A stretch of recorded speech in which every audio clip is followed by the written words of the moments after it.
Okay, I think we're good to go. Will, can you hear me?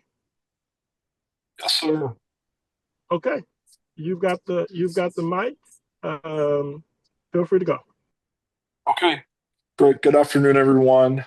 What I'm going to walk through today is the process for registering samples, collecting samples, and what that will look like all the way through the initial patient encounter through the patient's receipt of results.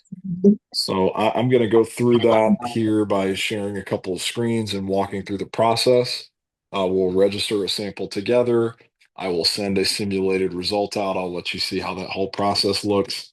And then at the conclusion of the process, we'll pause, take some questions. If there's any elements we need to go back through again, more than happy to walk through this again. So let me start at the beginning. The system that we've designed for these types of engagements is very straightforward. It will not require you in the field to log in or manage patients or anything of that sort. Everything is driven off of the sample labels that you see here photographed on the screen in front of me. So you'll notice a few elements that I'll highlight with my pointer, chief among them being this, what we call a specimen ID. So you can see the one I'm looking at now says ETA-00009. That sample ID serves as the accession ID and will follow a patient sample all the way through their experience. You'll also notice this QR code that says scan me right above that.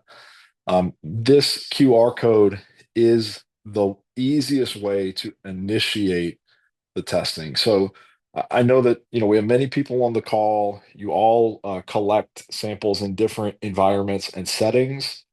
The system is designed to function with the patient using their own device or with you as the collector driving this from your personal device. So either one of those options is okay.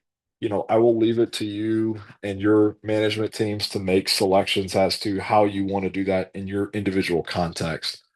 I will walk you through and you will see what that will look like in either circumstance.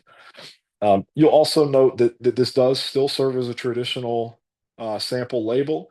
So we have a place for the patient's date of birth to be written and for the patient's initials. That gives us in the laboratory a second identifier that's critical just to make sure that we don't have any confusion around anything. But all of the information will be digitally registered and attached to this barcode that we use in the lab. One of the things, and I don't know if Eric is on the call, so if he is, I apologize for picking on him today. One of the things that you'll see on all of your labels is your individual set of labels will have your name as the collector on there as well, so that we will be able to closely track any and all samples associated with your activity. So if there's ever a question, hey, what happened to this sample? We've got a through line to track that. So I will now take this label down from the screen and I am going to share another window here with you.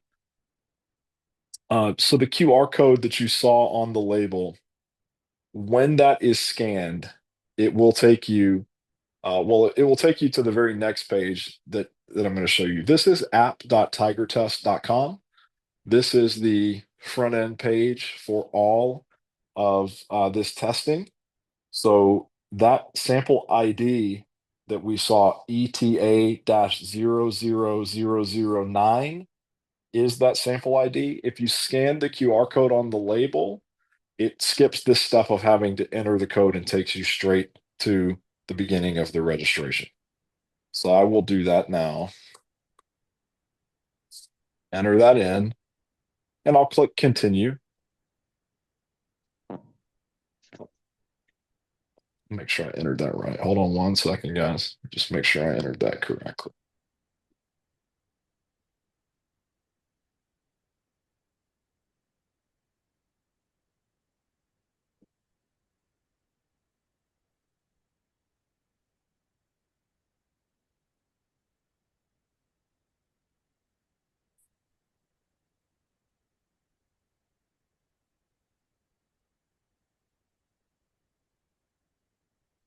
We'll go ahead and do 008. Okay. Yeah, sorry. I think I was playing around with that one before and burned it. So I'm going to use the second label that was on that screen, ETA 008. Click continue. Okay. So this is the first page of the registration. It begins with the patient consent and authorization. They can click and see any of these documents if they would like to, very generic documents. So we'll click to consent. Please note that we do have, as you can see here, a variety of languages. So if you have patients for whom English is a second language or who don't speak English, you'll see 19 different languages here that they can utilize. We will proceed in English and click Get Started. Now it's going to collect some basic information. I will use my own information here for demonstration purposes. Right.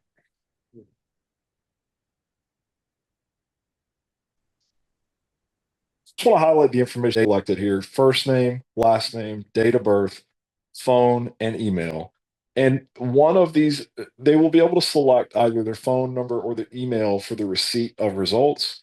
So it is important that we get a valid phone and or email here at this stage. Click next. Now, I've been through the system many times, so it does recognize me. If you are a first time going through the system, you will not see this page. But because I've been through it many times, it does recognize me. So if I was a repeat patient testing, which I know many of you have patients who will be tested many times, I could simply verify my contact information and continue. Since we want to go through the whole process, I'm going to click no. I want to enter my information. And so now it's going to continue. It's going to ask me for an address. I'll enter that here and click next. This page, we're actually going to remove this page. This is just asking for some basic extended demographic information that was required by the CARES Act, which is no longer in play. So that this page will be removed from the final experience. Now, this page is very important. This is the first of a couple of pages for symptoms and medical history. So you will see several of these pages. It's very important that the patient selects, they follow these instructions or that you narrate these instructions and they select whatever symptoms they are experiencing, as that will correlate directly over to the order that gets generated. So I'm going to answer those symptoms questions. Um, it also asks if I'm aware of coming into contact with someone who has COVID-19 and for me to rate the severity of my symptoms. So again, we'll query all those things, record the patient response, and then click next. Now it's going to ask me about my health insurance. Do I have health insurance? Yes or no? We will run insurance discovery on every patient that comes through, but it is very important that we do our best to collect the accurate insurance information at the time of contact. So in this case, I'll show you what that looks like. If I say yes, it's now going to query me for my primary insurance carrier. And as I start typing that in here, it is going to pre-populate all the different options of what is available here. So you can see there's a couple thousand different insurance plans that are loaded in here that'll pre-populate. So you can have your patients select, then they'll be asked to put in their subscriber ID number, member ID, and a group number if that's applicable. Are they the primary insurance holder in the household? Yes or no? And then do they have a secondary insurance that they want to add as well? So if you had a patient that had Medicare and a supplemental insurance, for example, and they had two ID cards, then you would want to go ahead and select yes for the secondary insurance, where we'd be queried on that secondary insurance. In this case, I'll say no because it will just present this screen again, except say secondary health insurance. So I will say no and click next. And now we have collected all the information we need. This is the step that is going to ask for email or phone number verification. This step is very important. We will communicate the results to the patient through their choice of phone number or email, but we will only do that communication through a verified communication channel. I'm going to select email so that I can show you guys what that message looks like. But if they select the phone number, it will send a text message link. If you select the email, it will send an email link. So I will click email here. And so you'll see it says here, please check your inbox. If you do not see it in your inbox, check all mail or spam folders. So now I'm going to take this screen down for just a moment and I'll flip over to my email here to show you guys what this looks like. Second.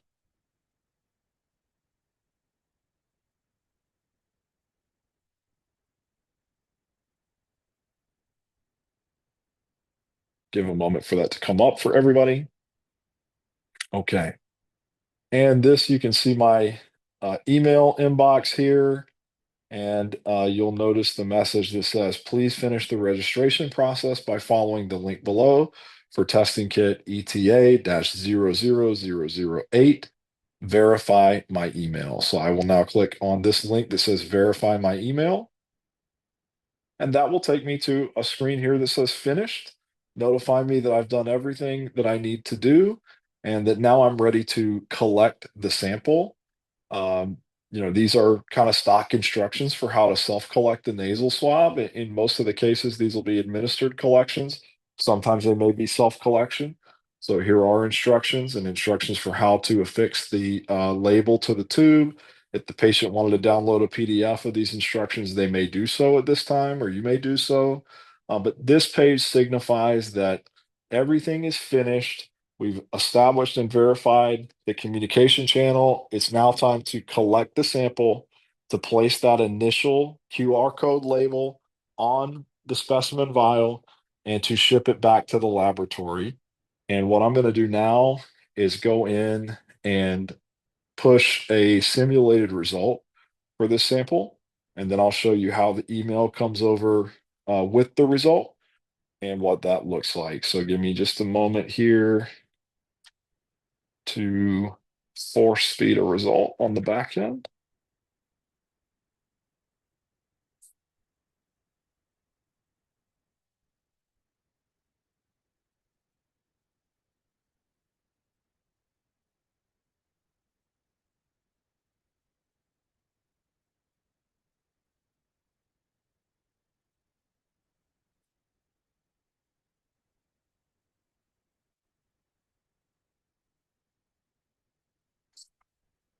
Okay, I have just sent myself a result. Give me just a moment. I'll pull email back up. We can look at that. So just so everybody knows, when we receive the way the process works from the time of sample collection is you will prepare your samples to go back into a specimen bag with a shipping label that will ship priority overnight to our laboratory in North Carolina. Those samples will be processed on the day that they are received. So, if you collected a sample today on Thursday, we would receive that sample Friday morning, and we will process that and typically have results out by Friday afternoon or Friday evening for those samples. Let me make sure nothing got caught in the spam folder.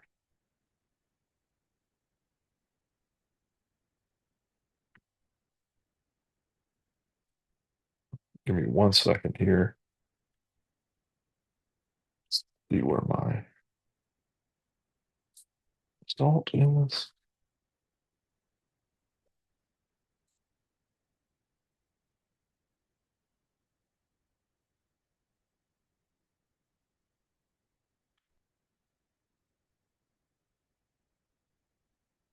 Okay. I just got the email. So let me put my screen back up here for everybody.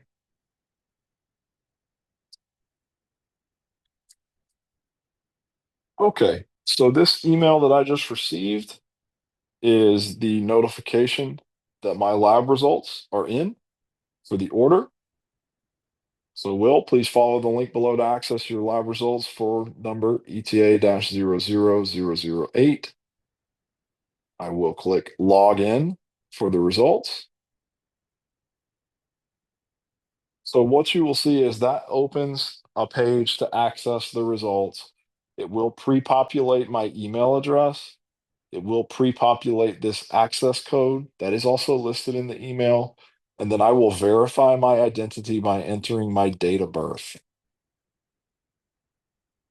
So I will enter my date of birth here, just matching what I entered during the registration. So just thinking through the common issues that may pop up. If a patient were to incorrectly enter their date of birth, uh, the system here is expecting to receive the same date of birth that was entered at registration in order to verify their identity. So if they were not able to access the result and they suspect that they may have misentered their date of birth, that would be an instance to reach out to our customer service where we can look on the back end. And if there was a typo or something like that, we can help them to correct that so that they can regain access to their result. But I will click login, and that will take me to my lab report. And in this case, I selected the result I selected was that COVID-19 was not detected, but that influenza A and B were detected. So that flashes this for the patient in very clear color-coded language. And then there's explanation here below of what type of test was run, what that means, signed by our lab director with all of the requisite laboratory information. And this is the QR code on the lab report that can actually be scanned to verify the validity of this report. So we don't see this as much anymore. At one point in time, these lab reports were required at a lot of airports and events to get in. And so it was very important that there was a way to authenticate, which is what this QR code does. But still, if there were any reason that one of these reports needed to be authenticated or validated, this secures that authenticity of the report. So they have the ability to access that from a computer, from a phone, however they may need to. And the same report is made available to the telemedicine group and providers in the case that, if there's positivity in certain additional health conditions, they may want to follow up by phone. This gives them that capability to do so. So that is what the process looks like. I know that is a lot to go through. So, Paul, I will pause here, and however you want to facilitate questions or clarifications, feel free to do so. Yeah, so thanks, Will. Great job. Great information. Will is the COO of our national lab. Any questions regarding the information that has been covered thus far? So we want to make sure that we are honing in our questions specifically around what's been previously shared. And then at the end, if there's any general questions, we will allow for that. So any questions on what's been covered already? If you guys have any questions, and so we're not fumbling over each other, if you could put those in the chat, that would make this a little easier. But go ahead, Will. Yeah. So a question was asked, time frame that the lab receives samples to when they are resulted. So we will provide results for samples on the same day that we receive them in the lab. So we do run all of our shipments using priority overnight as the shipping method, which means typically we receive samples between 10 and 11 a.m. East Coast time. And usually, depending on what's received on that day, we'll have results that start coming out within a couple of hours. And so by that afternoon to evening, those results will be out. Will, was there anything else that you needed to inform us on? I know people are going to be start receiving supplies today and tomorrow. Any other information that we need to have? Yeah, Paul, just going through again some of the questions in the chat that I think are useful. There's a question here that says, in regards to logistics with priority overnight labels, if we open an office in Puerto Rico, do the logistics change or the labels, or will it remain priority overnight to the North Carolina lab? That'll be in any of the states and territories we operate from a sample collection standpoint. The logistics as far as return to the lab and the lab location it's coming back to will remain the same. Can we test under 18 years old? That was discussed. Who is our demographic, Medicare or private insured? All the above is the answer to that. Let's see. Please explain kit labels and how those are assigned uniquely to each agent. This is a great question from Marcus. So let me pull back up the image of the test kit label. So this is the sample label that we used, ETA-00008. Um, in our system, the letters before the number there represent what we call the client code. So each of the agents involved in this project will have a unique client code for themselves. So Marcus, you will receive a set of labels that have a unique client code for you here, and your name will also be here. So any sample that gets registered using your labels will be attached to your collection site, to your business, and we'll be able to track that all the way through. So my team right now is has been in the process and is finishing the process of creating all of those physical and digital assets for each of you. But that's a great question, and that way, that way everything that you guys do will kind of track and follow along with you guys. Okay, another really good question here from Valerie that said, so you mentioned that the tests need to be sent out daily. What happens if we are testing in the evening and perhaps miss the FedEx that day? Also, in getting the kits done, you mentioned something about a QR code. Can you touch base on that? So, yes, let's talk first about the collection and the shipping timeline. It is great to have an awareness of the FedEx infrastructure near you, meaning what are the closest FedEx sites and what are the pickup time cutoffs there. As much as you can structure your day and the hours of your site around being able to drop off those samples the same day, that is great. That is the best patient experience. If you have late collections or for some reason that cutoff is missed, go ahead and get those samples tendered to FedEx as soon as possible. We have some buffer built into the stability window on the samples. So as long as they are shipping to us on either the day of collection or the day after collection, things should be okay, right? We want to avoid situations where samples are collected and are held for multiple days before they go out. That's a worse patient experience, and depending on exactly when they get to us, we may have some issues. Uh, we may have some issues being able to process that sample due to the timeline. So that's the first part. The second part was you mentioned something about a QR code. Can you touch base on that? Yes. If I go back to again my handy dandy label here, I'll put this up. So this QR code that's right here, any iPhone or Android phone that can scan a QR code, if you scan the QR code on one of these sample labels, it takes you right to the first page of the patient registration. So the way it works is you scan the QR code and you immediately start entering that patient information. So hopefully that answers that question. Um, let's see. Another question about how long do you have to wait to tell your patient they can get retested? As Paul said, we want to look at no more than once a week. Let's see. Yep. Another question was asked about what's the stability window. That would be 72 hours from collection. So again, there is some buffer time built in, but we absolutely want to get things shipped as soon as we can. Um, if we test patients second time, will the patient info be saved? Yes. So we did talk through that. Anytime we have an encounter with a patient, What's up? that information will be recalled and can be brought up. see.